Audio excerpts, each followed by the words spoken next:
Alright friends, in this video we will introduce electrostatics and its formulas, different formulas. Then we will talk about gate problems. First, we will be interested in electric force,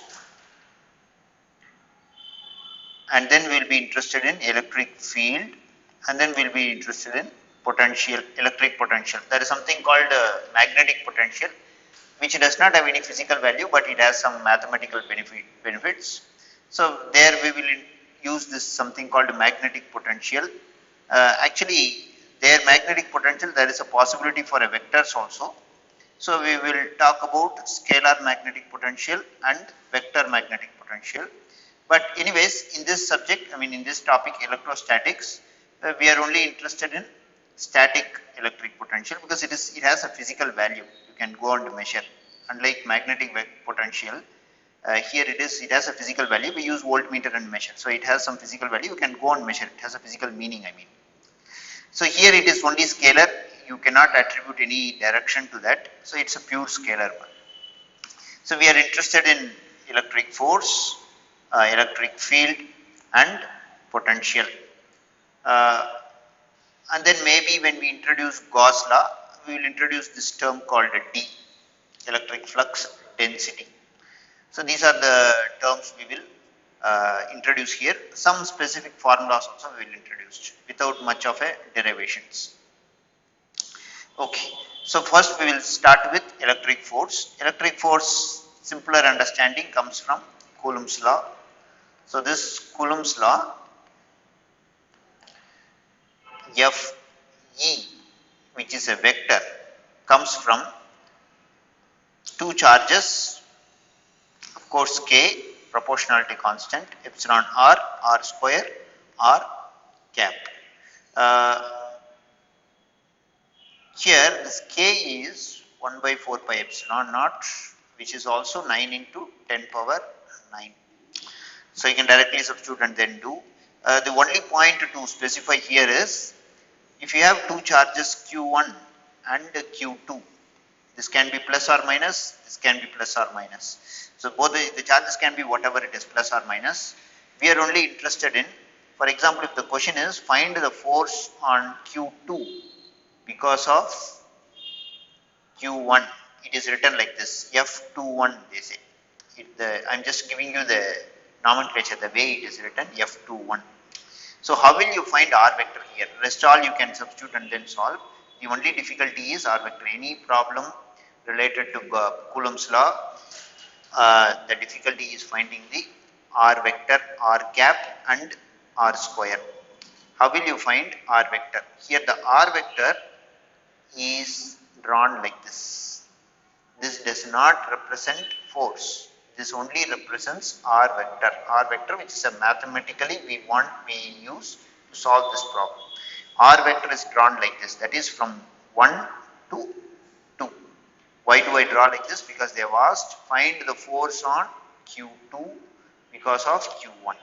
So the vector is drawn like this. Whenever you have the vector like this, it is the front end minus tail end.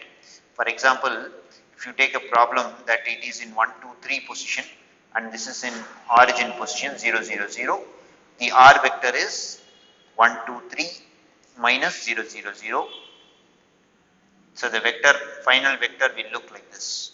R vector is I plus 2j plus 3k. This is how the R vector will look like. And how will you get R cap? It is R vector divided by modulus of R. Modulus of R is square root of R dot R. Once you know this R vector, you can substitute everything else here and then solve this question. So this is how you find the electric force. What is the electric field? Electric field E is force on the charge. Force on a charge. For example, I'll give you a practical understanding of electric field. See, one more point to explain here is this electric field, electrostatic field. Electrostatic field is almost similar to gravitational field. So you can derive a lot of similarities. For example, I will just introduce gravitational field and gravitational force. Then this will become very easy. For example, if you want to find gravitational force, the equation goes like this: G m1 m2 divided by r square r cap, where m1 m2 two masses, G is gravitational constant. So here is gravitational force, okay, not just any force, it's a gravitational force. Here if you ask what is the gravitational field, what they do is, how do you find a gravitational field? If you have a planet like this, Earth planet, if you want to find gravity, you take a small test mass and keep it here. You see what is the acceleration due to gravity, the acceleration because of the Earth's gravity. That is what is gravitational field. So the gravitational field is this mass, the m1 is this one, m2 is this one. You bring that under this one, m2, that becomes gm1 divided by r square r cube. That is, one of the charge is the test charge, or one of the mass is the test mass. The same thing here also. If you have two charges, q1, q2, you keep this as a test charge. And since it's a test charge, there is no point having it in the equation. So the equation will turn out to be force equals q1 q2 by r square epsilon r cap. Since one of the charge is test charge, you bring that test charge here. Q2 is test charge. So this is the electric field. Electric field is what is the force? What is the force this Q2 will feel because of this charge? So what you are trying to do is, if someone asks you find electric field somewhere and said that a charge Q1 is here, find electric field here, the meaning is you bring a test charge here, del Q, or you call it Q2, whatever you want to call it, keep it here. What is the force it feels because of this big charge? That is electric field. So it is K, Q1, or in general just Q divided by R epsilon r square r cap. So this is the understanding of electric field. Electric field means is almost same as the gravitational field. How do you find a gravitational field? To understand or feel a gravitational field, you need a test mass. The same way here, you need a test charge. Since it's a test charge decided by you, there's no point having it in the equation. So you bring it down, or you find force per test charge. So the unit is Newton per Coulomb. Some cases you can call it volt per meter, whatever it is. Or okay. This is about electric field. We'll talk in detail wherever the problem comes. Then I will introduce what is called electric potential. Electric potential. Electric potential means, see, the word potential means the first thing that comes to our mind is potential energy. There is something called work done, and then there is something called potential energy. There is something called kinetic energy. Here, this word work done means it is the work done in moving a charge. For example, you have two plus charges Q1, Q2, both are plus. Since both are plus, they are repelling each other. If you work hard and then moving it from here to here, that means you have spent some energy. So the work done in moving a charge from one place to another is potential. They call potential as work done in moving a charge. Now if you ask me what is the relation between the word potential and the word potential energy, we all know that unit of potential is volts and unit of potential energy is electron volts. You would have seen band energy gap. So the energy has 2-3 units, electron volt or joules. Here we are interested in smaller unit called electron volt. So potential means, how will you find potential? Potential means, potential is potential energy divided by charge. E means charge, right? Q. So you divide EV by E, you will get V. So potential means potential energy by charge. Potential energy means it is the work done moving this thing, a charge. So work done, potential, kinetic energy, all the same. Only the situation is different. Potential energy means it has a ability to work. That is the understanding of potential energy. Kinetic energy means it has the ability to do some work by the virtue of motion. So that is kinetic energy.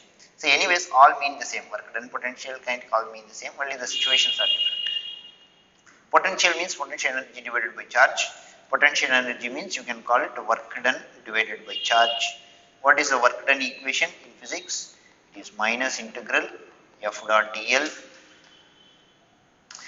Minus is there in the equation only. So F means you can write it as E or E charge into E dot dl. Here if you bring that charge here, the denominator, minus E dot dl, or you can call it potential. So potential means work done divided by charge. Work done is F dot dl. F is charge into E. See what here we saw. F is charge into E. So F is charge into E. So here it is charge into E, and then the charge is brought down. The final potential is E dot dl. The understanding of integration is 1 by differentiation. You can call this as E minus potential divided by integration.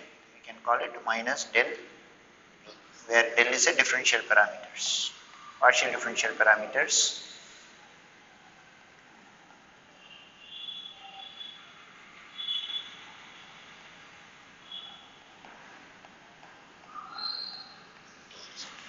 Alright friends, so these are the understandings of basic electric field, electric force and potential. Just one more point to note here, that is this electric force, is it same as magnetic force? Answer is no. Electric force is charge into electric field. That is, if you have a plus charge here and if you have a minus charge here, if you keep a plus charge here, it will accelerate towards the minus charge. That is, here electric force will push the proton towards the minus plate. But the same case, if you take a magnetic force, it is charge into velocity cross B field. Here, if you have a charge here, experimentally it is found, if you have a proton here plus charge, and if you give, it is already moving, say it has a velocity here, it is moving towards this direction, and if you give a magnetic field in the same direction, there will be no push. Here, if the charge is already moving like this, and if you give an electric field in the same direction, the proton feels a push. That is, you can increase its velocity, or if you give the inverse electric field, you can reduce the velocity. But here, you cannot increase or reduce the velocity. The maximum you can do is you can change its direction. How will you change the direction? If the charge is moving like this, velocity, and if you give a magnetic field like this, they say V cross B like this. So it is, the force is coming towards you. That is, if the charge is going like this, the force is coming towards you. So that means you can only change the direction.